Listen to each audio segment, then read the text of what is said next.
Das nächste Projekt ist jetzt hier dieser kleine Klotz aus ABS. Hier ist auch wieder die komplette Anleitung, die mitgeliefert wird, wie man das Ganze dann einstellt.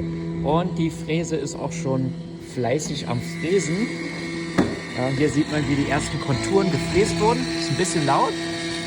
Und das Ergebnis zeige ich euch dann gleich im Anschluss. Und hier ist das Ergebnis. Und ich muss sagen, auch dieses Teil ist astrein geworden hier. Da unten sind noch ein paar Stege dran. Die muss ich jetzt raussägen und dann ist das ganze Teil auch schon fertig.